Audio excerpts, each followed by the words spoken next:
So, totally up to you. What I like to do is I make an incision like this. I'll turn it around just a second for you guys. I make an incision starting about here, coming down, and I cut like a keyhole shape around this is called the vent. So this is where there's poop, eggs, all sorts of things happen here. So I'm cutting down and around that tissue and back up, a big keyhole. So size that looks like this. I'm starting here, below this keel bone.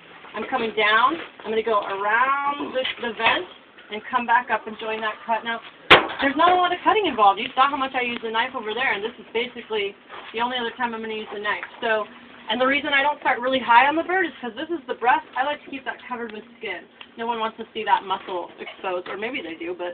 This is kind of the most sensitive part of the whole operation, because this is the part we have the greatest chance of nicking or cutting right through an intestine. I'm going to pause because see how I'm pinching here? That's pulling the skin away from the intestines that are behind it. So putting on its back, all the intestines, so gravity is taking the intestines down, and we'll hopefully be able to cut this out without cutting any intestines.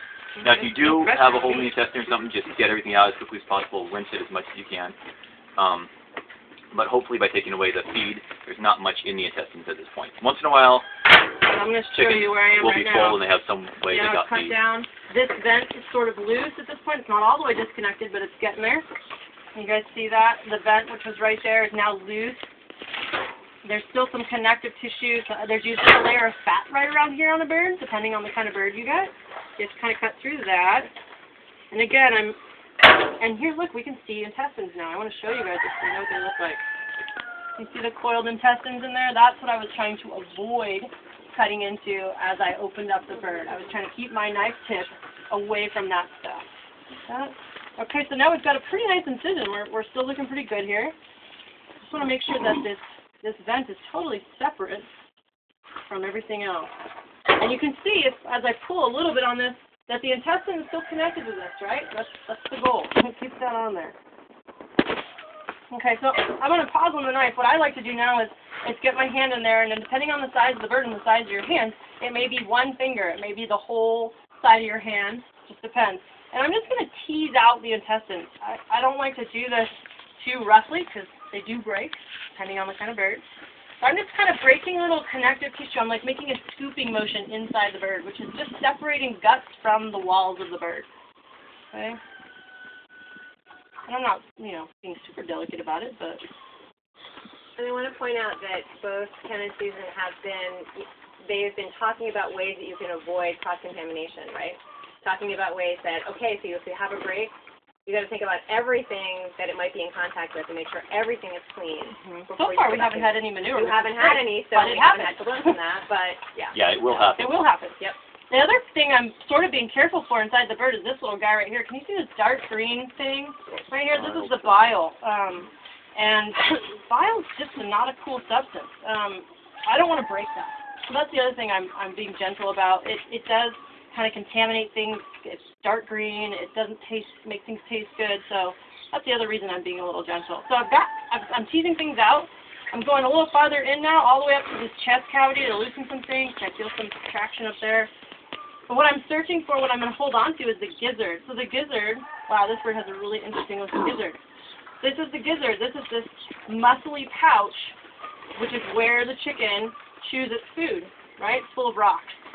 So this one's really small, but usually it's this nice muscly round thing that you can hold on to. It's a great handhold. So I grab that after I've teased everything out, hold on to that with one hand, put my other hand up here and do slow, steady pressure. And can you see how the top's moving? That's the esophagus. So the full digestive tract is what I'd like to get out. And I didn't get it all out, which is mainly how it happened. So it broke right above the gizzard, which is great. Fine. Because at this point, everything look at this. dangerous is out of the bird. All our poop is right here. Cool. So, and it looks like I broke the liver. Bummer, but it happened. So that's part of the liver. For us, this whole length of intestine is going down the chute. So this is compost through this hole right here. This is stuff that no one wants to eat. Not good for anybody. This is our gizzard. This is a really weird looking gizzard. Do you have a pig bucket anywhere? No, it doesn't. That would be for our pigs, but on your farm it may just go right into the compost. It's up to you. You don't clean it all for them, you give them the whole. I throw gizzards in whole because the whole reason I stopped selling gizzards is it takes a long time to open them and clean them up. It just wasn't. It just What do didn't you make do? sense. Just open them, clean out, and brush them? Yeah. Oh, I can show you how to clean them. You have to take out the inner skin. Yeah. This is. I can't tell you enough how weird this gizzard is. But so the gizzard has these two rounded edges like this, and I tend to just pick one and cut into it a little bit, and then I pull apart with my fingers. I don't know if you can see this. There's a white layer that I've gotten down to in there, so that's what's holding. That's the pouch on the inside. So I'm just trying to peel along that. This fruit is so funny. It doesn't have anything in its gizzard. Can you see the inside here? Actually, turn it inside out. This membrane here, this layer, is not something people want to eat, this yellow layer. So you have to take that out. And you have to peel. You have to peel it. So it does separate, it does peel. It's just one of those things. So just peeling that whole thing out takes a long time. Usually there's a pouch of grass and rocks in here. I don't know, Lifford is lazy. So that's compost, right? Because that has partially digested food on it. It's going away. I've gotten most of that in my bird. The parts that are left are not the tough parts, so I think we're okay. And then I would definitely stop here, and I would rinse this whole thing. If I was selling this, I would actually rinse on the table so that I don't end up with a puddle of mud. Apparently everything in front of the gizzard is undigested and okay if it breaks in front of the gizzard, and you don't want to break behind the gizzard, so after that it's manure. Okay, so now our gizzard's clean. This would be a sellable gizzard if somebody wanted this. It has a little bit of fat on the outside. That's totally up to you if you take off fat or keep it. So, clean gizzard. If I was giving it to the pigs, I would just throw it in the bucket hole. Okay, so that's out. Our digestive tract is out, and our bile's out. Whew! We're feeling pretty good now. Now I'm just reaching in and pulling on things. And what I came out with next is the liver, the rest of the liver, and this is the heart. So these are 10 things I tend to keep. Up to you. Remember, we still have part of our digestive tract in there, right? We have the esophagus and the first stomach.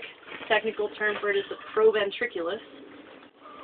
And we just got the rest of it out. So this is the proventriculus, that first stomach, just enzymes happening there. And then this pouch right here was right here on the chicken. This is the crop. This is where they store food, and it's nice and empty, so that's how we know we did a good job of taking the food away. And then the esophagus. Looks like we might still have a little portion of the esophagus in there, but that goes down here. Food matter, not really the cleanest thing, so we'll just get rid of that.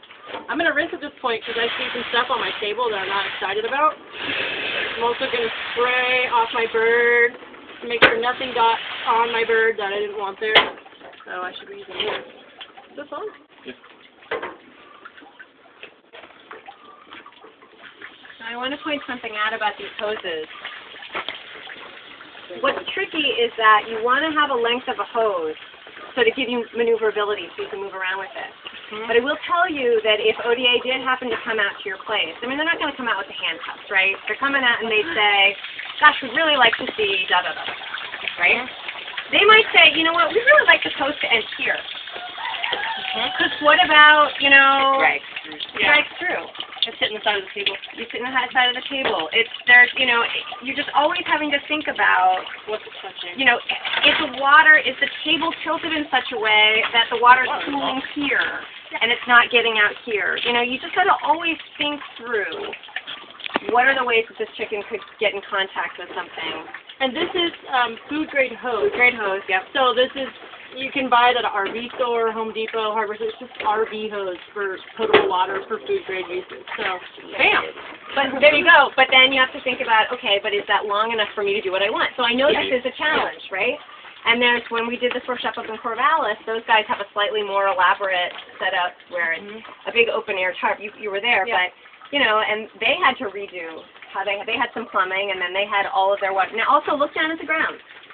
Look at, you know, where this water is running off when it does run off. This is a place where it doesn't seem likely that it's going to go into the groundwater, right? I mean, pretty thick ground. You got to think about, you're not going to do this out in a grassy